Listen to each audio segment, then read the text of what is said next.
Hello everyone! As mentioned earlier, in this video, we will discuss some other common mistakes in lesson planning. Plan before getting to know your class, prepare no plan B, forget the big idea, and use the same lesson plans. Would you plan a road trip for a group of tourists without knowing their background information, what they want to see, and what their interests are? Chances are that you will plan the trip based on your own assumption about the tourists, but not their expectation about the trip. This sometimes happens to lazy or inexperienced teachers. They plan before getting to know their class. Then, during the course of the lesson, it turns out that what you predict they need to learn is not what they in fact need. Lesson planning should begin after you have done certain analysis. Getting to know your students before planning the lesson plays a crucial part in lesson planning. In order to plan how to teach your students or ways to present a subject in an interesting and effective manner, you need to know what background the students are bringing into the classroom, what motivates the students, as well as what they expect. Students are also impacted by the culture, the neighborhood, and their peers. In addition, you are teaching secondary students who are changing cognitively, socially, and physically, which all affect their learning. Most importantly, each student has their own experience, personalities, learning styles, and needs.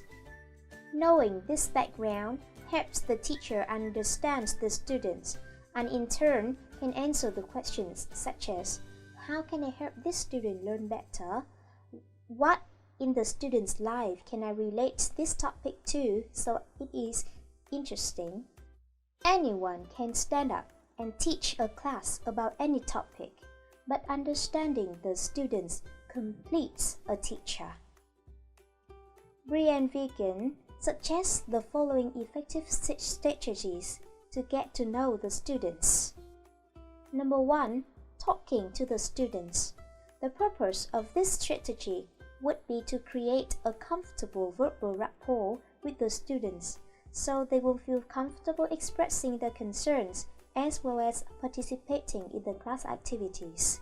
By talking to the students, you may learn about their interests, values, inclination, and attitudes.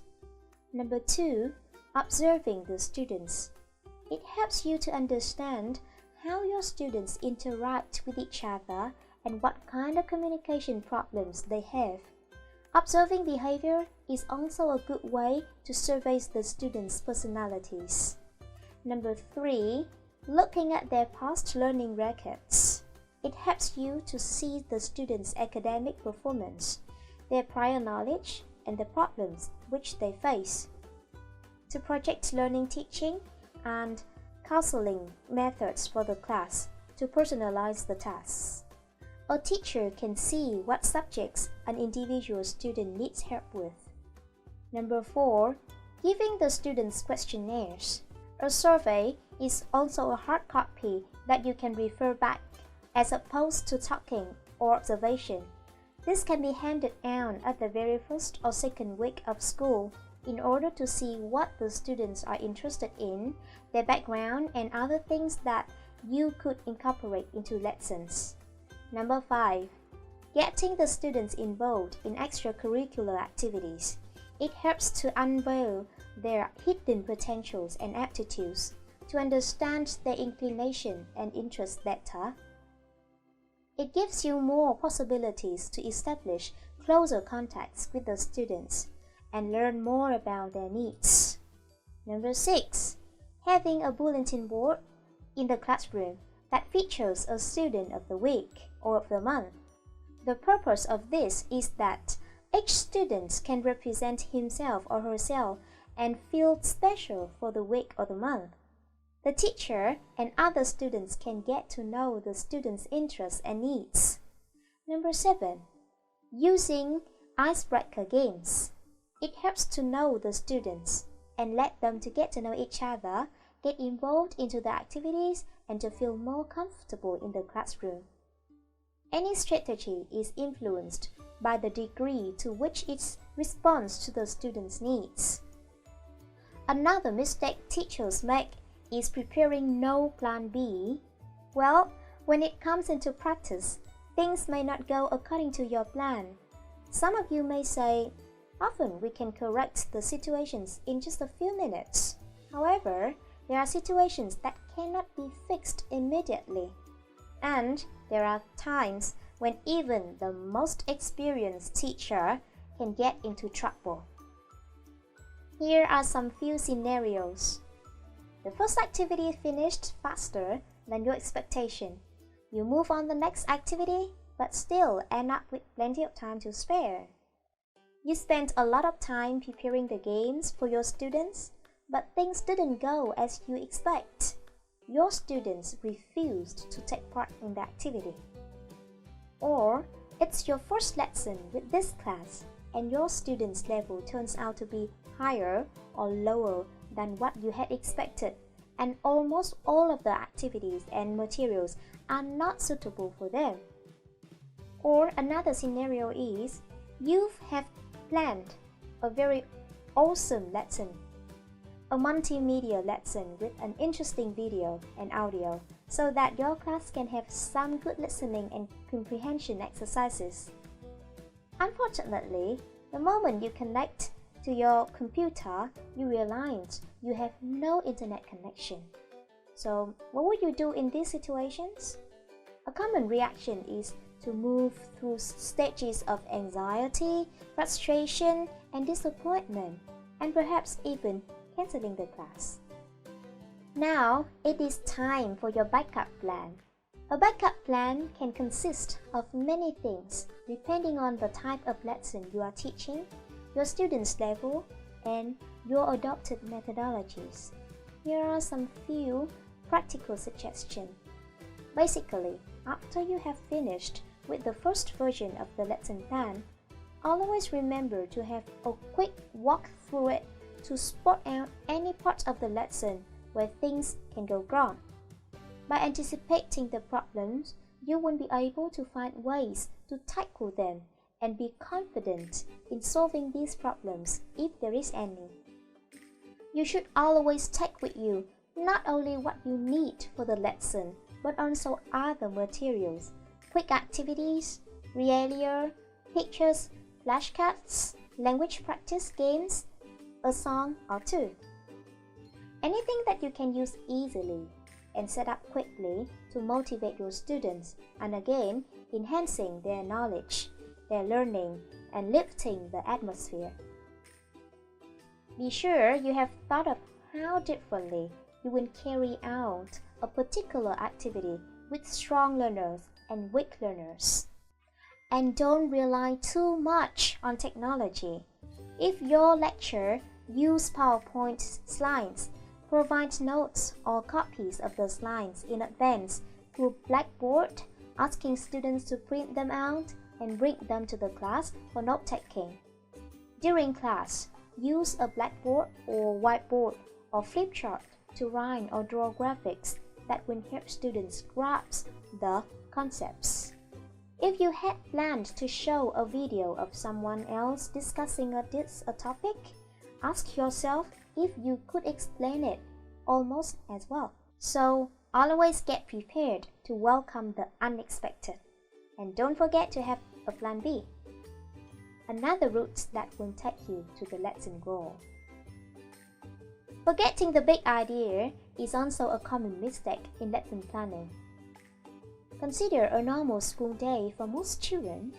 They move through activity after activity, some interesting, some boring, some challenging, some easy, some active, and some other passives. As teachers, we always want our children to acquire as much knowledge as possible. However, in one day, a student might be overwhelmed by tons of new things. That's a lot for a little mind to take in. If we teachers forget the big idea of a lesson, the thread that connects all the parts leading to the goals, then how can we expect our students to do so? Forgetting the big idea of the lesson may lead to confusion for both the teacher and the students. Most teachers who make these mistakes often trying to cover every single activity and material available in the textbook without understanding the underlying purpose and seeing the thread that connects all the parts that lead to the goals. Then, when being asked questions like, what is the main goal of the lesson today?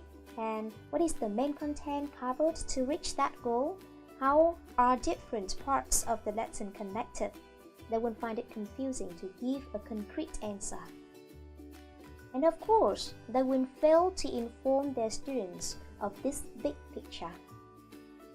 Therefore, if you want to see your students get more from the lessons you teach, start making a point to connect everything back to the big ideas. Below are some ways to get the students back to the big ideas. Clearly state the objectives of the lesson, maybe at the corner of the board. Simply add in guiding questions or summary activities that allow your students time to connect back to the big ideas. You can have your students write in journals or talk with their partners and just hold a quick discussion at the end of the lesson. Make the big ideas the center of every lesson, and you will see huge gains in your students' learning. Last but not least, using the same lesson plan is what lazy teachers often do. The thing is, even if there is no change in the syllabus or the coursebook, and you will teach grade 7 students for the last 10 years, then each class, each individual is different in their needs, their interests, and their learning styles, not to mention the teaching context. For example, the progressions of the semester changes from year to year. That's why the idea of repeating the same lesson procedure or using the same materials should not be welcomed. How might you adjust an activity to these particular circumstances? Try to modify and adapt your lesson plans to suit different learners' groups in different teaching contexts. Teachers' self-reflection plays a very important role here. You can ask yourself questions like, how different is this group of students from the ones I taught last school year? Are the activities I used for last year's students still suitable for the ones this year? How can I refine my own materials so that they will fit the needs, not just my own need to have some activities ready to go? Once you have answered the questions, start to tailor your activities. To sum up, in this video, I have introduced to you some common other mistakes with lesson planning, their negative impacts, and ways to avoid them. Hope that you find this module useful. Bye bye!